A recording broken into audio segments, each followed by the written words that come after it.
The morning sun slips through the gaps in the heavy velvet curtains, carrying with it the scent of beeswax and jasmine tea.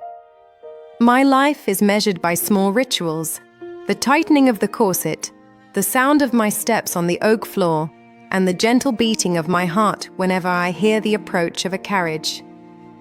It is a constant balance between what the world expects of me and what my soul silently cries out for.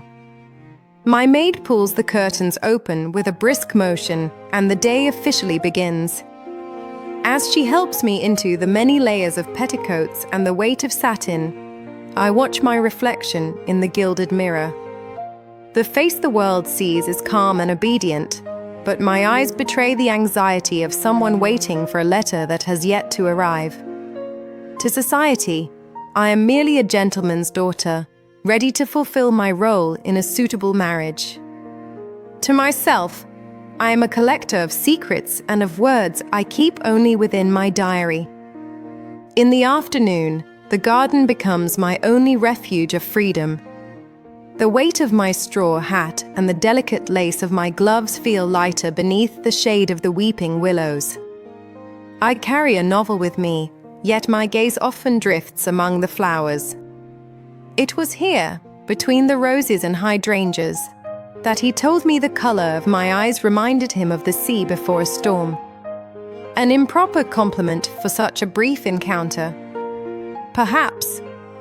But in that moment, the silence we shared spoke far more than any conversation etiquette would allow. As I walk through the village, the encounter is inevitable and yet always catches me unprepared. He removes his top hat with natural elegance, and time seems to pause for an endless second. Protocol dictates that I offer only a discreet curtsy and continue on my way, yet my fingers tighten around the silk handle of my parasol, betraying my inner turmoil. He does not say much, limiting himself to asking about my family's health in a low, steady voice. But the gleam in his eyes when he notices the blue ribbon at my neck, the color he once confessed was his favorite, reveals everything that society forbids us to speak aloud. At night, the ballroom transforms into a sea of candles, silks, and endless waltzes. The warmth of the lights and the sweet perfume of gardenias are almost intoxicating, creating a bubble where reality feels distant. When his hand touches mine for the first dance, I feel a sensation that passes through the satin of my gloves and steals my breath. We cannot speak freely under the watchful eyes of chaperones, so we speak through our glances.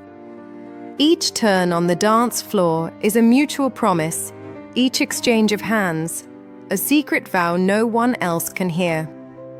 In that brief span of music, the rest of the world, the expectations of family, rigid rules, and whispered gossip, simply ceases to exist. Now, back in the silence of my room, I remove the pins that held my hair and let my curls fall over my shoulders. I write these hurried lines by the light of a single candle while the house sleeps. To live these days is to learn the art of reading between the lines and finding meaning in what is left unsaid. It is to understand that true love hides in the simplest details, in the steady hand that helps one into a carriage, in the tilt of a head, or in a dried flower carefully kept between the pages of a forbidden book. My heart is restless, yet deeply hopeful.